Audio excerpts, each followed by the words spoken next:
अस्सलाम वालेकुम वीरों। अज इत्थे पैली ते फेरा मारने पे हाँ ते ए पिछे ना ज्वार बीजती है।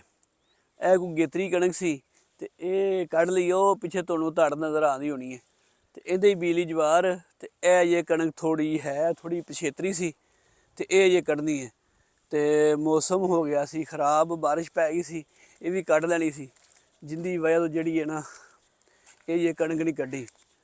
तो आजो मैं तुहानूं ना हुण विखाना नलका। मेरे दादे ने ना इस पैली दे विच नलका लवाया सी ते ओह हो गया खराब। उस दौर च तो खैर पानी दी पैलियां ते कम्म करन आना ते पानी दूर दूर तक नहीं सी लभदा, जे या तां खाड़ियां खूड़ियां दा पीना हुंदा सी ते नलके बड़े घट्ट सन। ते उदों मेरे दादे ने लवाया सी नलका ते ओह हो गया खराब।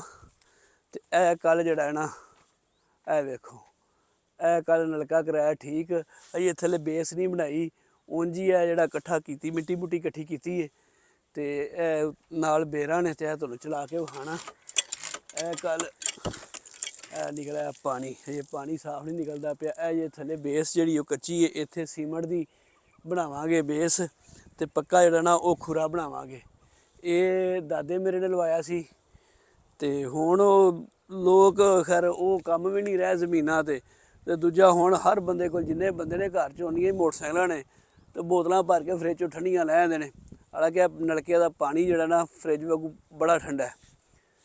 ते एह् कल ठीक करवाया असीं क्या भी दादे दी निशानी जेह्ड़ी है ना जिन्ना चिर जमीनां है ने ते उन्ना चिर निशानी इंज ही रवे। ते एह् भाजी कल नलका ठीक करवाया ऐ चल गया ते कणक ये साडी जेह्ड़ी है ना ओह् ऐ गाह्न आह्ली पई है।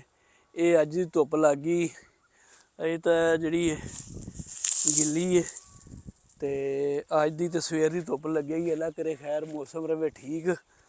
हुण बद्दल बुद्दल ना आन, रातीं भी माड़ियां कणियां पईयां ने ते इत्थे लावांगे मशीन, गावांगे ते साल दे भाजी दाने अपने जाणगे बन। फिर दाणेआं नूं परेशानी कोनी, बाकी फिर जो रब ने जिहड़ी रोजी होर लिखी होई ओह् मिलदी रहेगी ते दाने अल्लाह कीती खैर जाके साल दे पावांगे भड़ोले च।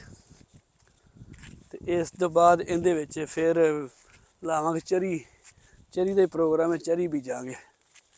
ते एह् सी जी अपनी पैली, एह् जेह्ड़ी तुहानूं नज़र आ रही है एह् अपनी ज़मीन है थोड़ी जी। अल्लाह अल्लाह ते खैरी सल्ला।